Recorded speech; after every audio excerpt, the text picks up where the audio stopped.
Hi guys, and welcome back to my channel. This is going to be your favorite Filipina expat in Japan, Bianca in Japan. So today we are back for another explainer video on how you can find the best Japanese language school for you to start your journey here in Japan. Let's go! As I mentioned before in the previous video, I personally did not have much choice in which Japanese language school to go to because my passport is weak. I am Filipino, and also because my budget was very small. It was a good thing that the school I got, the only school that accepted me, was a good match for me personally.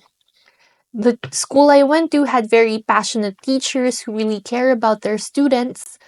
Also, I would say that the people I met there are still the closest people I am to here in Japan to this date. They're a very good support system because we went through a lot of the same things together.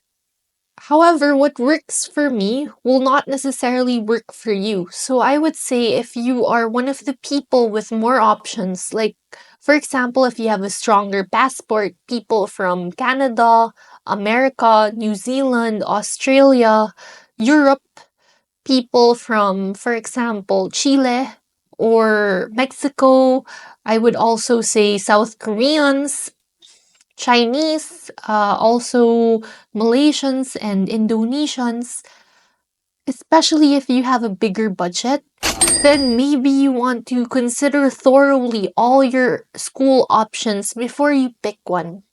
Why is it important for you to find a right school?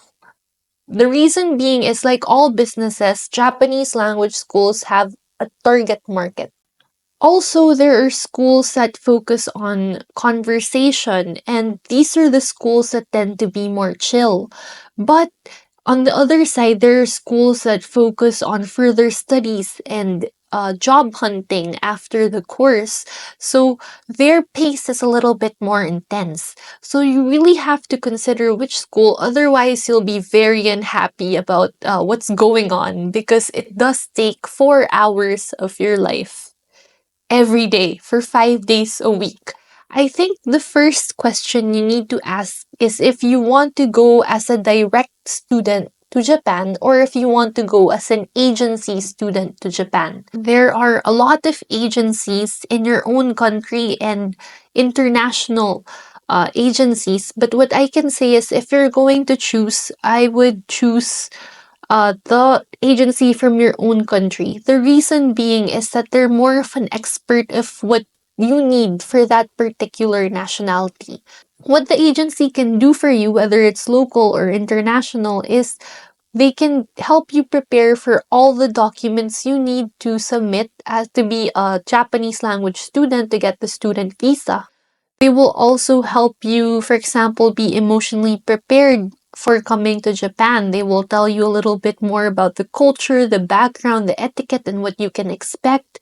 They will give you tips on how to find a part time job, for example. And even before you come, they might even require you, as part of the package, to have some Japanese language classes. I think that it's a good idea to go through an agency if you have a little bit more budget because they tend to be more expensive. The reason being is that they will also help you even if you are already in Japan. So, for example, you're in trouble. Most agencies have a lifeline wherein you can call in case you are in trouble and you need their help. Aside from that, language schools tend to be just a little bit more careful about agency students than direct students because they want to make the agency happy because they get a lot of students from this agency. So they want to keep the beneficial relationship. If you are booking direct, that's okay. You can save on costs. The thing is, you have to be a little bit more careful because no one's going to remind you the deadlines of when you should submit things. No one is going to, for example, prepare you for the culture shock. There's no classes, it's just you and your research, basically. the first thing that you want to ask yourself as a direct student choosing a school is the location. Where do you want to be when you get to Japan? So there are some people who crave the busy, exciting lifestyle, and they go to Tokyo, and that works for them.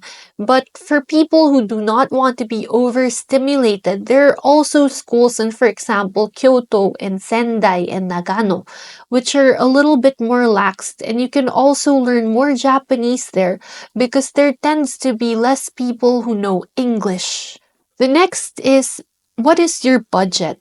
So if you have a bigger budget, then you can go to let's say more uh high class schools that will give you, for example, access to applications that everything is accessible in that application.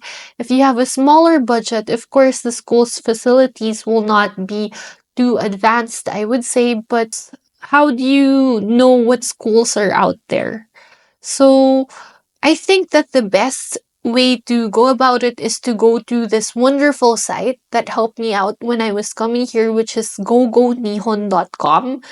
It will provide to you a list of schools. You can segregate the schools in terms of location, price, difficulty level, and pace of the class.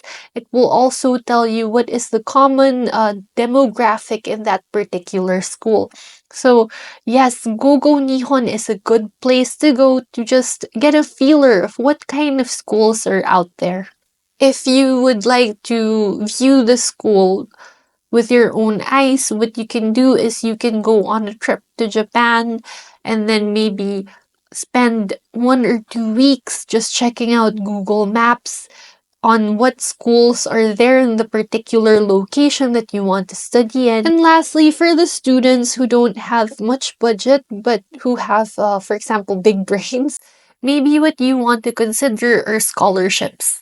So you can just go to the next website and check out if you fit all the descriptions and you can receive the scholarship. Choosing the best Japanese language school for you is the first start in your journey to maybe living long term in Japan. So don't take this decision very lightly. Take the time to figure yourself out and to figure out what you want out of this. That is the end of the video. Thank you so much for watching. See you again next week for another explainer video. This time it will be about how to find a part-time job for you when you are a student in Japan. So guys, if you want to continue watching more videos, please click subscribe. So if you have any questions, if you have any comments, I am always happy to answer them in the comment section below. Bye!